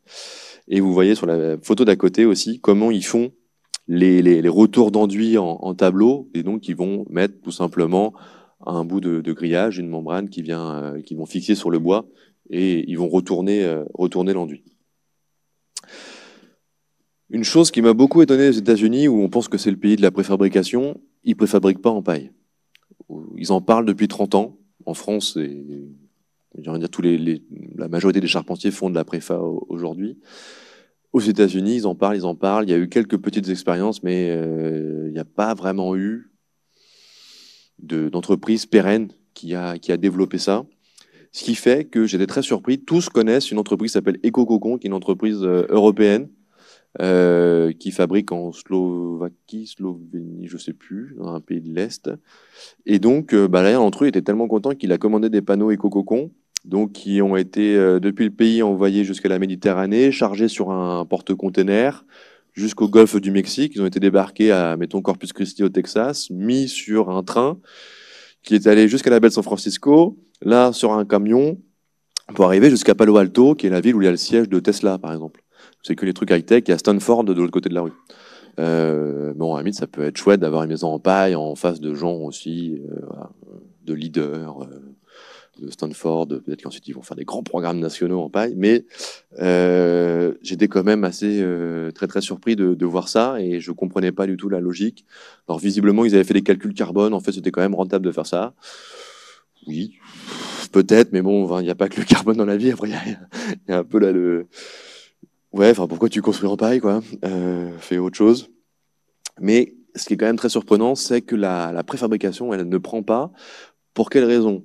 J'ai quelques hypothèses, c'est que je vais vous donner un peu pêle-mêle. Une, ils font quand même surtout de la maison individuelle. Nous, la préfa, en France, est développée pour les équipements publics. Deuxièmement, pour que ce soit rentable économiquement, il y a une sorte d'économie d'échelle qui se fait si le projet est un peu plus important ou alors qu'on sort 10 maisons par an. Sauf que la demande n'est pas encore aussi importante et il n'y a pas de gros projets. Les entreprises sont relativement petites. Pour faire des gros projets, il faut aussi avoir beaucoup de collaborateurs qu'on n'a pas, que les archis n'ont pas, que les ingés n'ont pas, mais que surtout les entreprises n'ont pas, parce que les équipes bougent beaucoup. Donc même quand on forme quelqu'un, on n'est pas sûr que dans un an ou deux, il ne va pas aller voir ailleurs, parce que les artisans sont très nomades et apprennent en faisant un peu un tour des États-Unis, parce qu'il y a la formation initiale au bâtiment, bon, varie beaucoup d'un État à l'autre, mais n'existe pas beaucoup. Ils n'ont pas les compagnons, quoi. Et donc ça pose des problèmes où les artisans ont été très déqualifiés. Et en fait, ils doivent juste savoir appuyer sur une gâchette du pistolet à clous et puis ils mettent leur bout de bois et c'est fini, quoi. Donc ça pose quand même pas mal de questions, mais il y a plusieurs expériences dans le Nord-Est là qui prennent de préfabrication depuis 2-3 ans, qui sont encore debout, donc peut-être que ça va prendre. Comme je voulais pas finir sur EcoCocon parce que voilà, faut pas déconner, c'est pas ce que je préconise, surtout pour les États-Unis. Une autre maison très très simple d'un autoconstructeur américain, mais c'est un peu, je trouve que c'était un peu la quintessence aussi des maisons que j'avais pu voir, donc déjà dans des sites absolument magnifiques quand même. Et lui, voilà, il a plusieurs constructions, et c'est aussi comme ça qu'au Nebraska ça s'est fait. Finalement, on construisait d'abord la première maison tout de suite pour le premier hiver en paille, et puis ensuite, évidemment, on avait de l'argent, il y avait des voies de communication, on allait construire une maison en bois, une vraie maison américaine. Bon, alors lui, il fait tout en terre paille, mais il a d'abord construit une petite maison ici pour pouvoir s'abriter vite, pendant qu'il construisait sa plus grande maison. Et en même temps, il s'est amusé et il a construit une maison en paille, enfin une petite cabane en paille porteuse, sans fondation, juste pour tester des trucs. Euh, et là, vous voyez qu'il y a, voilà, il y a de la paille, qu'il a une structure poteau-poutre avec des poteaux qui sont en fait des troncs dont il a enlevé l'écorce dans la forêt d'à côté, qu'il utilise pas mal les canisses de roseau. J'ai vu que vous en aviez un petit peu pour faire les tableaux et les rondeurs, les arrondis. Voilà, il y a de la botte un peu dans tous les sens. Et puis ça, c'est la petite maison qui est à côté, qui est finie, où il y a les enduits et qui a une atmosphère hyper chaleureuse. Alors moi, j'ai trouvé. C'est tout petit, mais il y a tout dedans et on se sent vachement bien. On était 4 là-dedans, alors que ça doit faire 15 mètres carrés, mais on était complètement à nos aises. C'était très très beau. Voilà, donc ça reste quand même encore beaucoup ça aux États-Unis. Lui, c'est un océanographe allemand à la retraite qui en est à sa 3e maison en paille qui construit. Donc il y a beaucoup plus cette autoconstruction est encore beaucoup plus vivante aux États-Unis qu'en France, mais néanmoins il y a quelques programmes un peu plus importants. Mais les uns et les autres sont tellement éloignés que c'est difficile de vraiment faire filière, quoi. C'est peut-être un peu la limite aujourd'hui. Et moi, j'ai eu l'occasion de leur présenter ce qui se passait en France. Et alors, ils étaient à la fois enthousiasmés par toutes les possibilités. Moi, je vous ai montré plutôt des possibilités formelles que l'on ne s'autorise pas en France. Mais eux, ils étaient impressionnés par la taille des projets qu'on faisait, aussi leur nombre, évidemment. Un peu déprimés aussi de voir à quel point ils étaient en retard. Enfin, le chemin qu'il leur restait à parcourir, mais en même temps très enthousiasmés par voilà, plein de choses sont possibles et on peut s'appuyer sur votre expérience pour montrer que c'est possible à nos clients qui se disent que ça va pas. Et ouais, pour montrer qu'il y a quand même des fois des moments où beaucoup de pailleux terreux se retrouvent. Donc là, il y avait une grande rencontre des montagnes rocheuses et donc il y a 200 personnes qui ont débarqué dans une école Waldorf avec un petit bout en paille dedans. Et c'était très chouette. Je suis le mec qui dépasse un peu là. Et c'était, enfin ouais, il y a quand même plein de gens absolument merveilleux, mais c'est vrai que la structuration n'est pas du tout au niveau qu'on a aujourd'hui en France. Mais je pense qu'une des raisons est vraiment géographique, quoi. C'est qu'ils sont à 5 heures de route les uns les autres. Donc pas facile pour se voir et travailler ensemble et monter des projets, même s'il y a beaucoup d'artisans un peu nomades, surtout dans les enduits en ce moment. Voilà, je vais m'arrêter là. Il y a Alexandre qui m'a fait des signes sur le temps. Mais donc c'est vrai que ça coïncide bien. Mais si vous avez des questions, n'hésitez pas. Il y a un micro, je crois. Ouais, tu veux un autre micro? Et ouais, bien sûr, lisez Topophile. Si vous connaissez pas, c'est une super revue. Je dis ça en toute partialité. En attendant que les premiers se décident sur les questions, c'est une revue qu'on a créée il y a 5 ans, quand on était étudiant avec Raphaël Pauchis, étudiant en archi, qui est indépendante, libre d'accès, sans publicité, gratuite, bénévole aussi. Donc après, si vous voulez vous abonner à quelques euros par mois, on est très content aussi, hein. On ne dira pas non. Mais on publie beaucoup de choses dedans. Il y a beaucoup d'articles sur la paille, sur la terre, et plein d'autres sujets sur notre relation à l'espace et au lieu. Parce que la topophilie, c'est ça, c'est ce lien affectif entre des individus et leur lieu, leur milieu. Et il y a une partie qui s'appelle faire, où on questionne des praticiens sur un de leurs projets pour essayer de décortiquer le pourquoi du comment, etc. D'ailleurs, il y en a eu un avec Alexandre, sur une de tes écoles en paille. Il y a aussi un agenda participatif où on relaie plein d'événements très chouettes, dont celui de ce soir, mais aussi plein d'autres où on n'est pas impliqué. Bonsoir. Merci beaucoup pour cette présentation. Je voulais savoir si vous aviez pu éventuellement échanger un peu avec les maîtrises d'ouvrage ou les gens qui habitaient. Qu'est-ce qui avait pu les motiver à partir sur la construction paille? Est-ce que c'était plutôt un argumentaire qui avait été fait par les architectes, ou est-ce que c'était plutôt une envie de partir sur quelque chose qui était plus ambitieux sur le volet environnemental ou autre? Alors, il y a un peu tous les cas figures. Il y en a beaucoup qui sont autoconstructeurs, quand même s'il y a aussi plein d'archis qui en font, mais tu vois, il peut y avoir un archi, mais la maison peut être autoconstruite aussi. Donc, tu as cette facilité de la paille pour l'autoconstruction. Et puis, et ensuite l'écologie, très clairement. À la fois l'aspect économie locale, ressources locales, circuit court, beaucoup. Pour d'autres, en fait, il y a un peu deux courants dans l'éco-construction, ou deux portes d'entrée dans l'éco-construction américaine, si je schématise beaucoup. Tu as d'un côté les alternatifs, autoconstructeurs, communautés libres, si je caricature, qui font pas que en paille, dont on a vu plein d'images en réemploi de cabanes incroyables, voilà. Et puis tu as de l'autre côté les ingés, qui eux sont sur la performance, la super isolation, les murs trombes, le système bioclimatique, mais en poussant ça jusqu'au bout, en faisant plein de calculs de graphes, ils m'ont montré quelques-uns, j'ai rien compris, mais j'étais convaincu par leur truc et j'étais en tout cas hyper enthousiaste. Et donc tu as un peu ces deux courants qui avançaient en parallèle et qui, pour certains professionnels, artisans, architectes, ingénieurs, finalement se recoupent aujourd'hui. Du fait peut-être de leurs parents qui étaient hippies, mais en même temps de leur profession, ils aiment bien la science et la performance énergétique, et donc ça se recoupe. Ils travaillent sur, il y a les questions de net zéro sur l'énergie, où il y a plusieurs maîtres d'œuvre qui étaient vraiment là-dedans, et sur la performance, l'étanchéité, la question du passif, et qui cherchaient des labels et qui ont fait tous les calculs pour certaines maisons, au détriment parfois de la qualité spatiale et architecturale, à mon sens, mais il faut de tout, et arrive lentement, en retard par anneau, la question, d'un point de vue réglementaire, la question du carbone. Mais elle arrive assez vite aux États-Unis. Donc il va y avoir des réglementations à bientôt. Là, il y a des certifications sur l'analyse de cycle de vie qui existent, mais qui sont pas encore réglementaires. Mais il y en a beaucoup d'entre eux qui s'y intéressent. Et les professionnels ont un espoir que par l'introduction du stockage carbone ou du coût carbone des matériaux, et pas seulement de la question de l'énergie, ça donne de l'avance ou un petit tremplin pour les biosourcés de manière générale. Il faut quand même savoir que, par exemple, on utilise beaucoup la fibre de bois ici, en France. Je vois que la première usine de fibre de bois aux États-Unis, c'était il y a 3 ans. Avant, ils importaient d'Europe. Et c'est encore le cas pour beaucoup de produits, voire même les fabricants européens ont deux qualités de produits, la qualité européenne et la qualité américaine pour l'export. Parce que les normes américaines ne sont pas les mêmes, donc on peut mettre plus de saloperies et c'est pas grave. Donc, il y a quand même, ils partent de loin.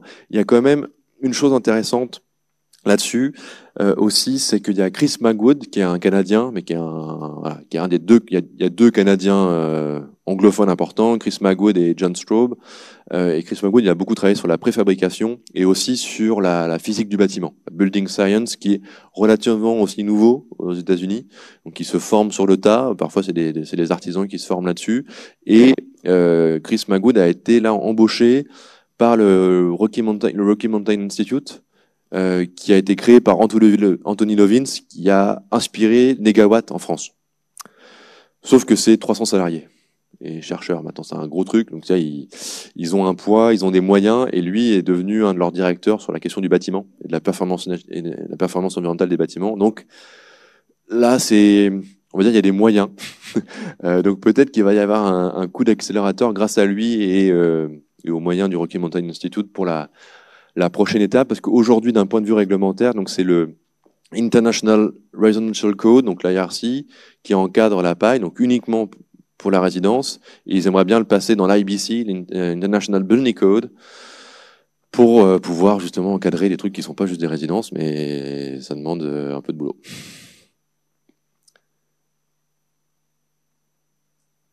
Ok. Ouais. Alexandre, il veut bien. Ouais, merci beaucoup. C'était bien aussi de voir aussi un peu une série comme ça de bâtiments un peu différents les uns les autres. On n'a pas trop vu du coup les artisans et ceux qui construisent hein, sur la fin, à part sur la préfabrication. Est-ce que toi c'est un angle de recherche qui t'intéresse? Et Oui. peut-être la suite de la question, c'est est-ce que tu peux nous dire 2 mots sur la thèse et s'il y a un prolongement immédiat ou pas de ce premier travail? Oui, complètement. Alors, les artisans, j'en ai vu pas mal. Après, c'est de tomber sur des chantiers en cours, selon où j'étais géographiquement, parce qu'il y avait quand même un peu... je faisais pas 36 allers-retours dans un travers le continent non plus. Donc ça, c'est un peu le gré des opportunités. J'en ai visité d'autres, mais que j'ai pas forcément vu, parce que j'essayais d'avoir une variété de lieux, de styles et aussi d'architectes, et pas montrer que des trucs de Arkin-Tilt, par exemple. Mais c'est sûr que le microcosme qui existe, qui est le plus structuré, c'est autour de la baie de San Francisco, parce qu'il y a une proximité géographique et tu vas avoir à la fois des concepteurs et des artisans qui vont faire plusieurs maisons par an en paille, et qui ont une vraie connaissance. Il y a par exemple une maison, c'est marrant, qui a été commandée par une prix Nobel de chimie, non, de biologie, pardon, une prix Nobel de biologie, elle habite dans une maison en paille. Je sais plus son nom, mais ça fait un bon, ça peut être un argument de vente. Mais donc les artisans, j'en ai vu aussi, parfois j'ai fait des visites des maisons avec les artisans, parce qu'il n'y a pas forcément d'architecte, pas une obligation, mais la maison était finie, et tous étaient très heureux de raconter le chantier, leur méthode, mais beaucoup m'ont quand même dit qu'ils avaient du mal à garder une équipe, et que c'était vraiment la difficulté, où des fois ils prenaient le temps, ils les formaient, ils leur payaient des formations, etc., mais au bout de 2 ans ils partaient, et donc ils essayaient de construire une équipe pour créer vraiment un milieu, mais plusieurs m'ont dit que c'était vraiment ça la difficulté, c'est garder une équipe expérimentée, et pas, il y a trop de turnover, et c'était quand même pas mal ça à la limite. Et après, t'as plein de gens qui sont autoconstructeurs, qui se professionnalisent, enfin qui construisent leur maison, puis ensuite qui vont construire seuls d'un copain, du cousin. Et ils apprennent un peu sur le tas, et ils se forment et via des forums, et ils passent des coups de fil, parce qu'il y a quand même un réseau informel. Moi, j'ai pu voir beaucoup d'enduiseurs. J'en parlais à Julie juste avant, où il y a une sorte de guilde informel des enduiseurs qui se fait, et il y a des gens qui font des migrations entre le nord-ouest et le sud-ouest selon les saisons, et qui font des chantiers paille, mais qui sont pas forcément tous légaux, dans le sens où les maisons n'ont pas forcément de permis. Donc ça, pour aller les voir, c'est un peu plus compliqué, parce que voilà, pour plein de raisons. Et la thèse, je viens de commencer, donc en fait, je sais pas trop. Mais c'est vrai que l'opportunité de la faire, est apparue au retour de ce voyage, où plusieurs personnes m'ont dit mais est-ce que tu veux pas poursuivre ces recherches, parce que finalement, il y a très peu de choses qui existent sur la paille. Alors, il y a quelques études et recherches sur la paille d'un point de vue mécanique, comportement au feu, transmission de vapeur d'eau, ça, il y a des ingénieurs qui ont fait des études et des tests, mais d'un point de vue plutôt historique, sociologique, technique, comment les idées circulent, comment les pratiques circulent, comment ça se diffuse ou que ça disparaît. Ce que c'est intéressant aussi avec la paille, c'est qu'elle a été inventée à plusieurs reprises, mais de manière autonome. Dans les années 50, elle a été réinventée au Canada, en Norvège, dans les années 70, en Allemagne, en France. Est-ce qu'il y a eu des liens? Est-ce qu'ils se connaissaient? Je sais pas encore, mais j'aimerais bien le savoir. Et évidemment, ils ont pas mal de liens, les Américains, avec l'Allemagne et avec les Royaumes-Unis, par la question de la langue, évidemment. Beaucoup moins avec la France, aussi parce qu'on n'est pas bon en anglais. Donc, voilà, mais aussi on a développé la filière, donc c'est pas comme si on foutait rien pendant ce temps-là. Donc, maintenant que la filière est un peu plus installée, peut-être qu'on va pouvoir aussi aller voir les uns et les autres, ce qui fait que d'ailleurs que les règles pro françaises ont été traduites en anglais. Je sais pas si c'est encore publié ou si ça va l'être bientôt, mais voilà, on essaime. Donc c'est chouette. J'avais une question. Ouais. Bonsoir, merci pour cette conférence. Au risque de vous faire vous répéter, pourquoi est-ce qu'il y a moins de bâtiments publics qui se construisent? Est-ce que c'est parce que c'est surtout de l'autoconstruction et du coup l'équipe est plus difficile à avoir pour une grande échelle? Pourquoi? Ou alors est-ce que c'est les municipalités qui ne sont pas prêtes? Alors c'est une excellente question. La réponse est, je veux dire, est simple. Il n'y a pas de commande publique. Enfin, les écoles elles sont privées, beaucoup. Il y a chez nous la commande publique est pléthore et va même pousser vers le haut la qualité en France. Aux États-Unis, la commande publique elle n'existe pas du tout dans la proportion qu'on a en France. Les écoles, les crèches, les centres de loisirs, beaucoup sont d'initiatives privées, pas forcément un but toujours lucratif, mais quand même privé, et donc ce qui fait que certains, par exemple dans j'ai vu les écoles que j'ai vues, elles étaient toutes Waldorf. Donc j'imagine une pédagogie particulière. Donc là, la paille colle bien dans leur pédagogie, dans leur fondement. Et donc je pense que ça a peut-être un petit peu circulé dans le réseau Waldorf, mais au-delà de ça, il n'y a pas d'appel d'offres de concours comme chez nous. Et c'est beaucoup plus fermé. Ensuite, je dirais qu'il y a l'autre raison, c'est que j'ai l'impression, en tout cas en France, pour les concepteurs, on va commencer en réaménageant un appartement. Ensuite, on va peut-être faire une surélévation ou l'extension d'une maison. Ensuite, on va faire une maison, puis peut-être ensuite on va faire un petit équipement public, des choses comme ça. Enfin, il y a une sorte de, si on le souhaite, les archis, on va passer un peu des échelons et passer à des échelles différentes. Aux États-Unis, j'ai l'impression que c'était beaucoup plus fermé. Tu étais architecte de maison, bah tu faisais des maisons. Si tu voulais faire autre chose, c'était beaucoup plus compliqué. Par exemple, Arkintil qui a fait la plupart des maisons, enfin beaucoup de maisons en paille, ils ont dû faire que 2 bâtiments, une église et je sais plus quoi, qui étaient pas en paille, enfin qui étaient pas des maisons. Donc j'ai l'impression que c'est beaucoup plus fermé aussi comme typologie, et les commandes d'équipement sont réservées à des agences beaucoup plus grandes qui ont 30, 40, 50 personnes et qui sont des agences nationales. Beaucoup, j'ai l'impression. Et après, dans la promotion privée de logements et autres, bah, la réglementation ne le permet pas. Et c'est comme en France, la maîtrise d'ouvrage privé, on a du mal pour du collectif, par exemple, on a du mal à la trouver. Alors qu'on est plus structuré, et qu'on a les entreprises, etc. On a de la connaissance là-bas encore moins, donc c'est voilà. Mais la réponse courte, c'est la commande publique n'existe pas trop. C'est malheureux, mais voilà. J'avais une question. En France, il y a un livre qui nous a fait pas mal mal, c'est Les Trois Petits Cochons. Je me demandais si aux États-Unis, il y avait des a priori contre lesquels la construction paille devait se battre, comme on doit se battre en France parfois. Oui, absolument. Même si la question est moins mise au débat public, j'ai envie de dire que en France, mais on peut avoir les Three Little Pigs aussi dans les conversations qu'on a, et je rajouterais la question de l'épaisseur, où on dit c'est épais, voilà, mais parce que on n'a pas l'habitude des murs épais, quoi. Mais oui, t'as la même question, mais est-ce que ça tient, est-ce que c'est solide? Par contre, il y a une chose qui est vachement intéressante aux États-Unis, qu'on a en France, mais j'ai l'impression que c'est quand même différemment. Ce serait un peu les chantiers d'insertion. En France, ils ont ça aussi aux États-Unis, mais qui sont des chantiers de formation, parce qu'il n'y a pas de centre de formation des apprentis. Et donc, il y a par exemple Habitat for Humanity qui travaille avec des volontaires, qui a fait, même dans les années 90, les premiers bâtiments en paille, voilà, mais aussi dans une visée sociale de construire des maisons pour ceux qui n'ont pas les moyens de devenir propriétaires ou d'accéder à un bien. Donc les gens qui vivaient dans des mobil-homes, par exemple, les trailer parks, comment on peut collectivement, la communauté qui est très importante pour les États-Unis, on peut construire ensemble un habitat pour ceux qui sont moins fortuneux que nous.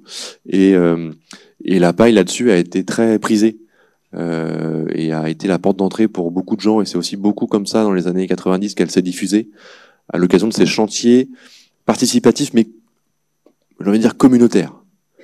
On construit pour son voisin. Et là, il y a une structure qui se développe. La maison en bois dans la montagne avec la neige que vous avez montré, ça a été construit par une organisation qui s'appelle Community Rebuilds, qui est normalement basée à Moab en Utah. Et Moab, c'est une ville qui est porte d'entrée de 2 parcs nationaux, Arches et Canyon, qui sont très très prisés parce que ils sont juste sublimes. Donc il y a beaucoup de gens qui y vont.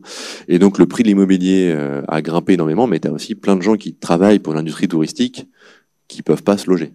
Et en même temps, il n'y a pas d'autre ville à côté, c'est le désert. Donc, voilà, où est-ce que tu habites?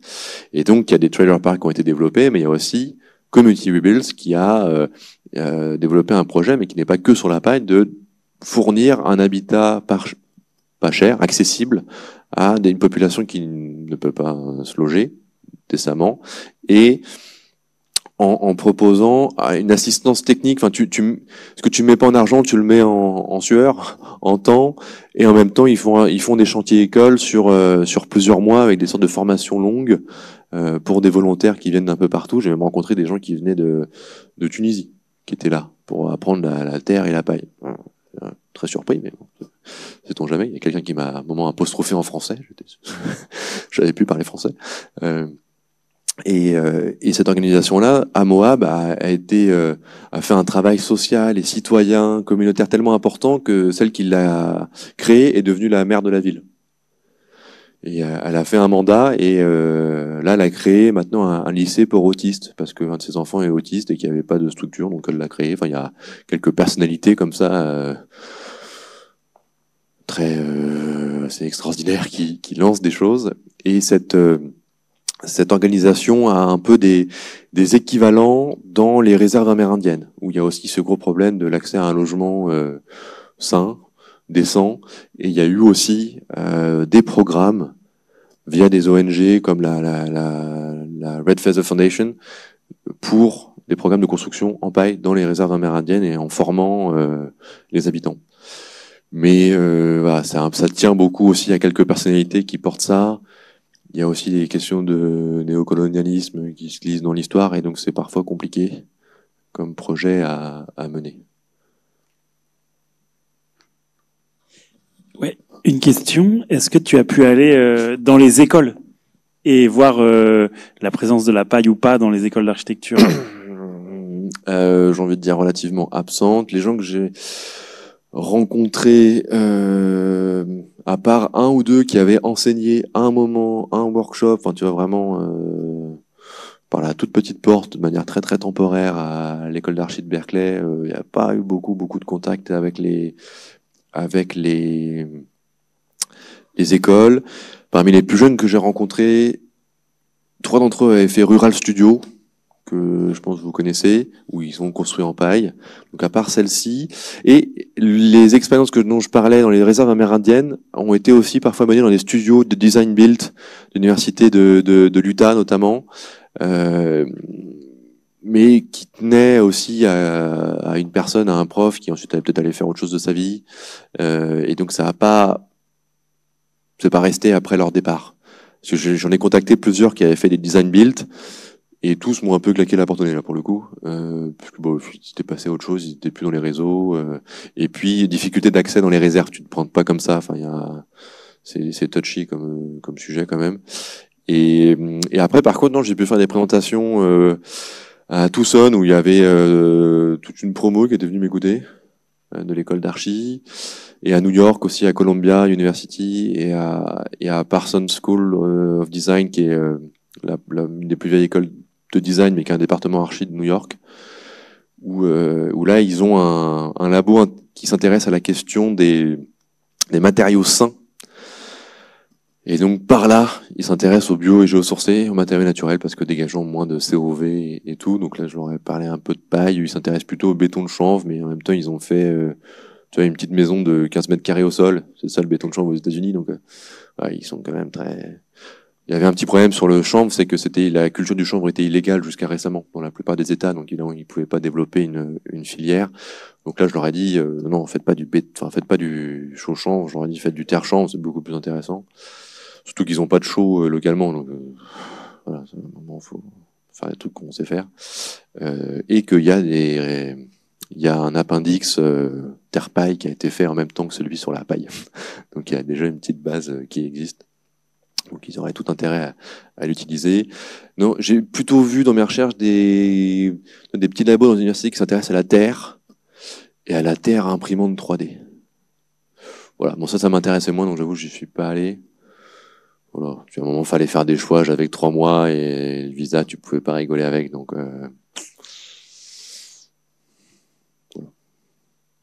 Mais donc il y a du chemin dans les écoles. Mais en même temps, depuis, j'ai rencontré une prof de l'Art Institute de Chicago, une prof d'archi, que j'ai rencontrée à Paris après. Elle a eu mon contact par des Américains et elle veut développer ça à Chicago. Donc voilà, je lui ai filé quelques billes.